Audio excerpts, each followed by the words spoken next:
almost exactly the same time, around this period, that Epstein was making the donations, gifts, call them what you will, to Lord Mandelson's partner. So, of course, there's never a quid pro quo, just as I never say to friends in the pub, I'll buy you a pint if you later buy me a pint. Sure. But we know the buying of pints is linked. And surely Epstein knew there was a link between him making the payments to Mandelson and Mandelson leaking to him. So the Epstein story gathers in momentum by the hour. This morning, attention turned to accusations of misconduct in public office. Tax expert and investigative journalist Dan Neidle told Times Radio Breakfast that he thinks the Crown Prosecution Service should consider whether there's a criminal case against Peter Mandelson.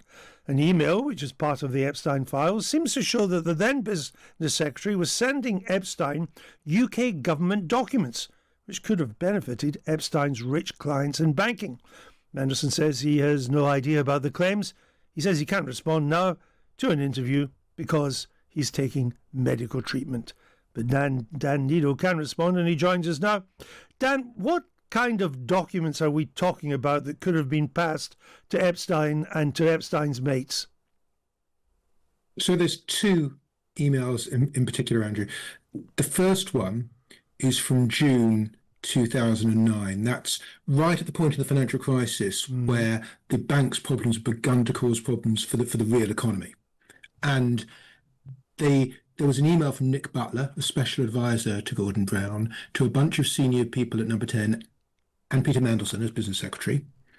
And he made the point that we shouldn't just be talking about tax increases or cutting services. We could look about selling state assets where there isn't a case for the state to continue to hold them. Peter Mandelson sent this 2 hours later to Jeffrey Epstein.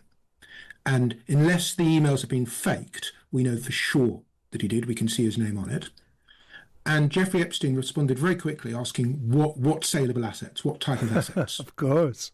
And helpfully, Lord Mandelson responds saying land, property, I guess. So this is something where foreseeably Epstein had a commercial interest, and it became clear that he had a commercial interest, and Lord Mandelson seemingly didn't care, sent in the email, helped him understand it. That's one. You said there was another kind of document that was sent as well. There's another, which I think is a more sensitive document. This was a document later in August 2009. There was an analysis from Shruti Vadera, who was an advisor to Gordon Brown, right at the centre of the government's handling the financial crisis. And she was talking about ways of improving lending to small business by freeing up the financial sector, increasing non-banks, that means private equity, private funds, increasing securitisation. So right in the wheelhouse of Epstein's Wall Street clients. And this email was initially sent to some people, including Peter Mandelson. Then Jeremy Hayward, who was the Prime Minister's private secretary, replied with further thoughts. Then that email was sent 4 seconds later to Jeffrey Epstein. We can't see who sent it because it's redacted. The length of the redacted part is exactly the same as the length of the redacted part when it is coming from Peter Mandelson. It's from the same kind of device, a BlackBerry with the default signature, and it's a device that unusually for someone in the UK isn't tracking British summertime, which is the same as we know was the case for Peter Mandelson's BlackBerry. So there is fairly strong evidence this was forwarded by Peter Mandelson, and of course none of the others on the email, as far as we know, ever corresponded with Epstein, and we know Mandelson sent hundreds, maybe thousands of emails to Epstein. So we must say at the least it is likely this was another leak.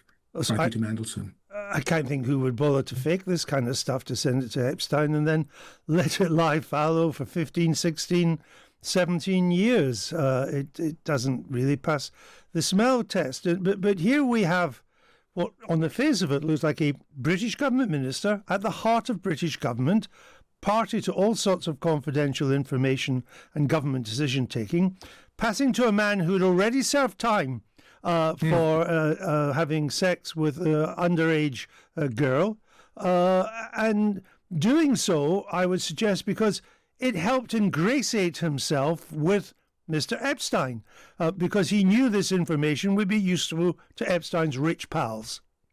And it was at almost exactly the same time, around this period, that Epstein was making the donations, gifts, call them what you will, to Lord Mandelson's partner.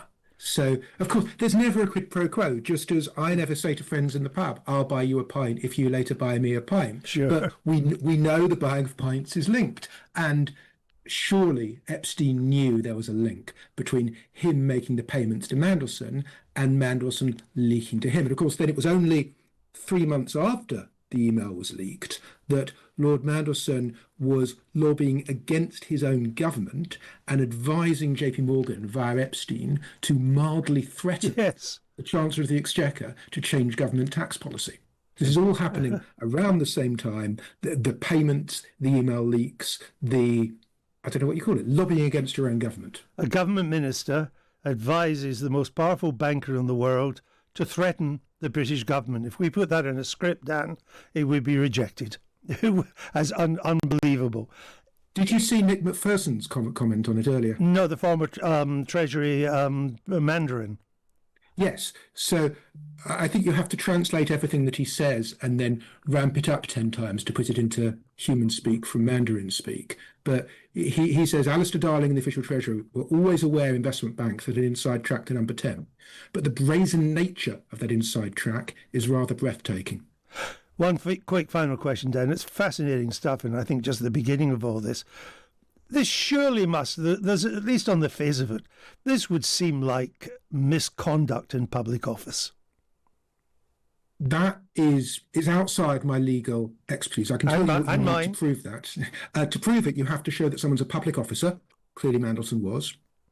You have to show they were acting in the course of being a public officer, which I think when you're forwarding emails you just receive, you are. You have to show you're willfully misconducting yourself to such a degree to amount to an abuse of the public's trust.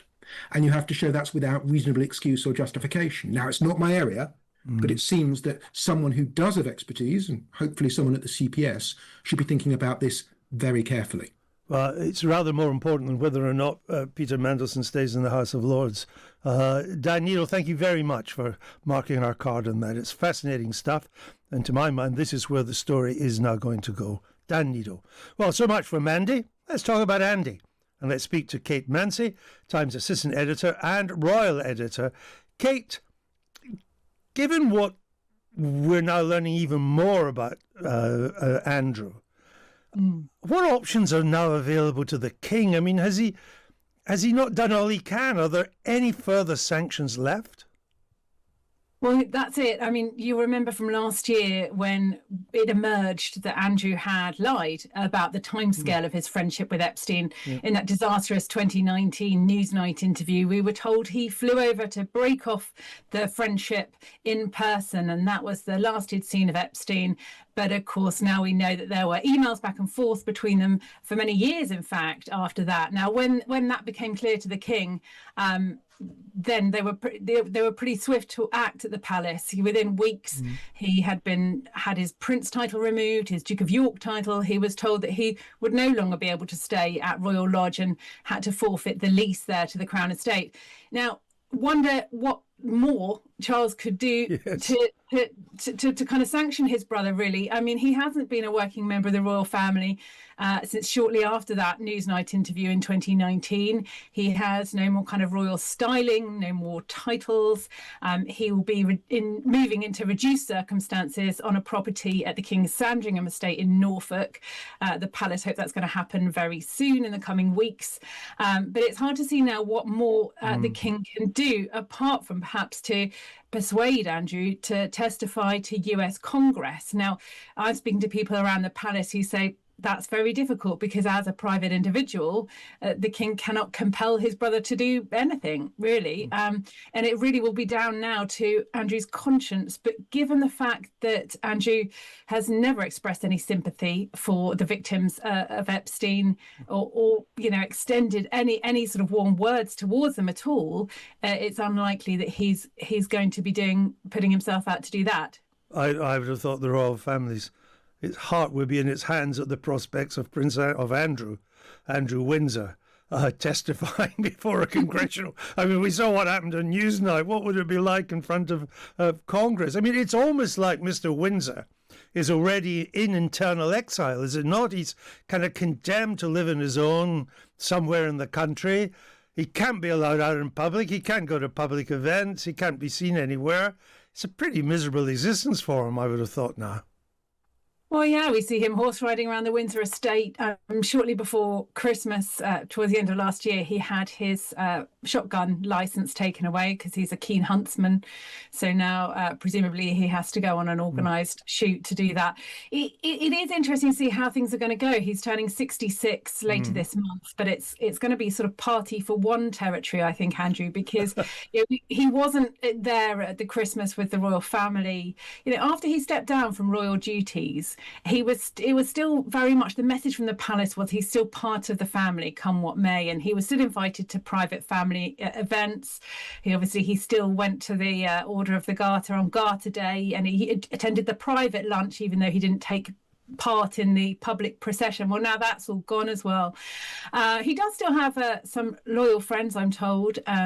So it'll be interesting to see what new life he makes for himself. But with so many questions hanging over it, it's difficult.